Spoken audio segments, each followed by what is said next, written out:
नमस्कार, बहुत स्वागत है आप सभी का। मैं हूं आपके साथ पूजा सचदेवा। आज के इस वीडियो में बात करेंगे कोरोना के बढ़ते हुए मामलों की। क्या कोरोना फिर से आ गया है? क्या कोरोना से फिर पहले जैसे हालात हो रहे हैं? क्या फिर से लॉकडाउन लग सकता है? क्या कोरोना का एक और नया वेरिएंट अब परेशान कर रहा है? क्या जो कोरोना वैक्सीन पहले ले चुके हैं उन्हें भी कोरोना हो सकता है? ये सवाल है जो आज हर किसी के मन में है और आज के इस वीडियो में मैं आपको कोरोना से जुड़े आपके हर सवाल का जवाब इस वीडियो में दूंगी। देखिए, ये सच है कि देश में कोरोना के मामले बढ़ रहे हैं और तेजी के साथ बढ़ रहे हैं। पिछले एक हफ्ते की अगर बात की जाए तो देश में कोरोना के 1000 से ज्यादा मामले आ चुके हैं। जो नए मामले आए हैं उनमें सबसे ज्यादा एक्टिव केसेस केरल में हैं, 430 मामले। दूसरे नंबर पर है महाराष्ट्र, जहां पर 209 मामले रिपोर्ट किए गए हैं। तीसरे नंबर पर दिल्ली है, वहां पर 104 मामले मिले हैं।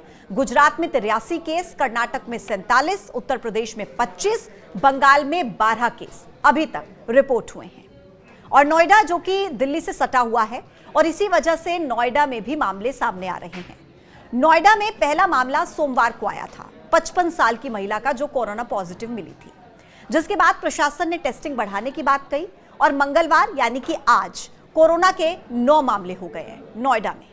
और नोएडा में जिस तरीके से मामले बढ़ रहे हैं, ऐसे में स्वास्थ्य विभाग ने चिंता जताई है कि आने वाले दिनों में मामले और भी ज्यादा तेजी के साथ सामने आ सकते हैं। हालांकि अस्पताल को सरकार की तरफ से पूरी तैयारी के आदेश दिए गए हैं। इसके साथ ही ऑक्सीजन सपोर्ट और जो भी अन्य जरूरी तैयारी होती है वो करने के लिए कह दिया गया है। हालांकि कोरोना की वजह से कुछ लोगों ने अपनी जान भी गंवाई है, जो कि थोड़ी चिंता की बात है। बताया जा रहा है कि 11 लोगों की कोविड की वजह से अभी तक मौत हुई है। स्वास्थ्य मंत्रालय की आधिकारिक वेबसाइट के हिसाब से कोविड-19 की वजह से इस बार महाराष्ट्र में 3 लोगों की मौत हुई है। केरल में भी लोगों ने जान गंवाई है। कर्नाटक में भी एक व्यक्ति की मौत हुई है। राजस्थान के जयपुर में भी एक शख्स की जान गई है। और ये जो आंकड़े हैं ये अभी तक के हिसाब से हैं, जब मैं ये वीडियो आपको दिखा रही हूं, आप जब ये वीडियो को सुन रहे हैं, जब मैं बता रही हूं। मामले बढ़ भी सकते हैं। भारत में कोविड-19 के बढ़ने का कारण नया वेरिएंट माना जा रहा है। स्वास्थ्य मंत्रालय के हिसाब से NB1.8.1, XFG, LF.7, JN.1 variant की वजह से केस बढ़ रहे हैं। अमेरिका में भी नए वेरिएंट के केसेस पाए गए हैं। ये वेरिएंट चीन में भी पाया गया था। अब एशिया के दूसरे देशों में भी फैलना शुरू हो गया है और बताया जा रहा है कि भारत में कोविड का JN.1 वेरिएंट सबसे आम है। टेस्टिंग में आधे से ज्यादा सैंपल्स में यही वेरिएंट मिलता है। ये ओमिक्रॉन के BA.2.86 स्ट्रेन का एक प्रकार है, जो कि अगस्त 2023 में सबसे पहली बार सामने आया था। दिसंबर 2023 में WHO यानी कि वर्ल्ड हेल्थ ऑर्गेनाइजेशन ने इसे वेरिएंट ऑफ इंटरेस्ट घोषित किया था। JN.1 में करीब 30 म्यूटेशंस हैं, जो इसे दूसरे वेरिएंट्स की तुलना में ज्यादा संक्रामक बनाते हैं।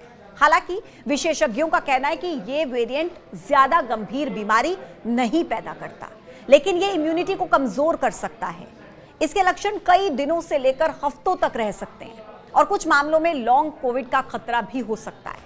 JN.1 के लक्षण भी आपको मैं बता देती हूँ। सिर में दर्द, आंखों में जलन, बुखार, सूखी खांसी, टेस्ट या स्मेल का ना आना, गले में खराश होना, नाक बहना या बंद होना, थकान महसूस करना, ये सब JN.1 के लक्षण हैं। अगर कोई भी ऐसा लक्षण आप महसूस करते हैं तो आपको घबराना नहीं है, लेकिन लापरवाही भी नहीं बरतनी है। आप तुरंत जाइए डॉक्टर के पास, अपनी जांच करवाइए। अब ये सब कुछ सुनकर आपके मन में एक सवाल होगा कि क्या सच में स्थिति इतनी गंभीर हो गई है? क्या सच में कोरोना से पहले जैसे हालात बनने वाले हैं? क्या कोरोना फिर से डराने वाला है? तो देखिए, आपको पैनिक करने की जरूरत बिल्कुल नहीं है। Indian council of medical research यानी कि ICMR के महानिदेशक हैं डॉक्टर राजीव बहल, जिन्होंने कहा है कि अभी तक जो केसेस मिले हैं वो ज्यादा गंभीर नहीं हैं। उन्होंने कहा कि भारत में कोविड-19 संक्रमण बढ़ रहा है, लेकिन चिंता की कोई बात नहीं है, क्योंकि ये गंभीर नहीं है। हम इस पर कड़ी नजर बनाए हुए हैं। उन्होंने ये भी आश्वासन दिया कि सरकार सक्रिय रूप से मामलों की निगरानी कर रही है। वर्ल्ड हेल्थ ऑर्गेनाइजेशन यानी कि WHO ने भी इन्हें चिंताजनक नहीं माना है। अब एक सवाल लोगों के मन में और है, वो ये कि जिन्होंने कोरोना की वैक्सीन ले ली है, क्या उन्हें भी दोबारा कोरोना हो सकता है?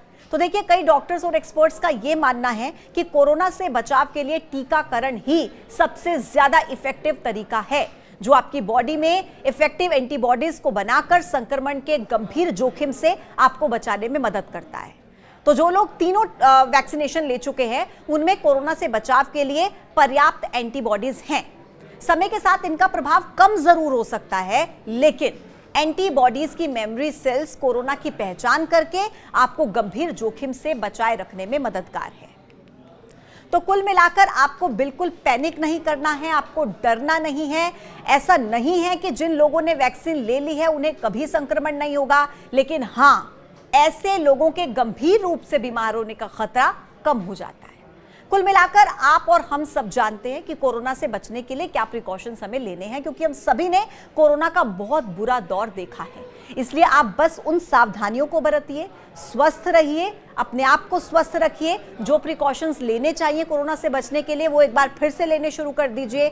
अपना ख्याल रखिए, अपने परिवार का ख्याल रखिए, अपने आसपास के लोगों का ख्याल रखिए, लेकिन घबराइए नहीं, स्थिति बिल्कुल कंट्रोल में है। आज के इस वीडियो में इतना ही। कल फिर होगी मुलाकात एक नई वीडियो के साथ। तब तक के लिए आप देखते रहिए न्यूज़ 18। नमस्कार।